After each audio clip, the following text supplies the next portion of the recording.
Jeshi la Polisi mkoa wa Tanga linaendelea kutekeleza majukumu yake ya kulinda raia na mali zao, ambapo katika kipindi cha hivi karibuni limefanya msako na operesheni mbalimbali na kufanikiwa kukamata, kuzuia na kutanzua uhalifu,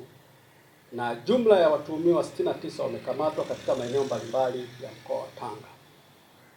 Katika operesheni hiyo, watuhumiwa mbalimbali wamekamatwa kwa makosa ya fujo, wizi, uvunjaji wa nyumba, uporaji wa simu, udanganyifu kupitia mitandao, pamoja na makosa ya dawa za kulevya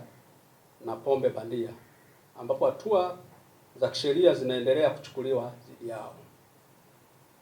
Aidha, katika operesheni hiyo, mtuhumiwa mmoja Athman Ramadhani miaka 52 amekamatwa akiwa na katoni 46 za pombe bandia aina ya Good Life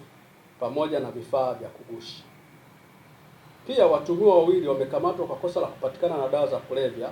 aina ya bangi na mirungi. Aidha, watuhumiwa 9 wamekamatwa kwa kosa la kujipatia fedha kwa njia ya udanganyifu kupitia mtandao ujulikanao kama QNet,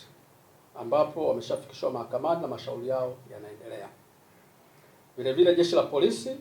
linawashikilia watuhumiwa 16 maarufu kama vishandu wa makosa ya uporaji wa simu na wizi, ambapo wamekamatwa wakiwa na pikipiki 26, kati ya hizo 18 hazina namba ya usajili na 4 zimethibitika kuwa ni za wizi.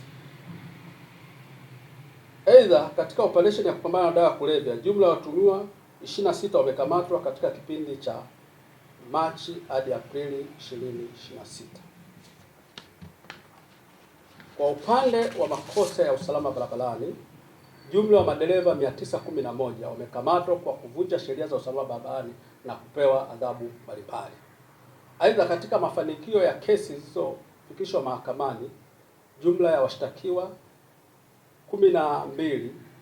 wamehukumiwa vifungo mbalimbali kutokana na makosa tofauti, yakiwemo makosa ya kulawiti, kuzini na mali, kujeruhi, kumiliki silaha kinyume cha sheria, kuvunja nyumba usiku na kuiba, pamoja na makosa ya wizi na kutoa taarifa za uongo, ikiwemo wale waliotoa taarifa za uongo kwamba nyeti zao zimechukuliwa na ikathibitika kwamba taarifa zile zilikuwa za uongo. Jeshi la Polisi mkoa wa Tanga linawahakikishia wananchi usalama muda wote na linatoa wito kwa wananchi kuendelea kushirikiana na Jeshi la Polisi kwa kutoa taarifa ya uhalifu na wahalifu ili waweze kuchukuliwa hatua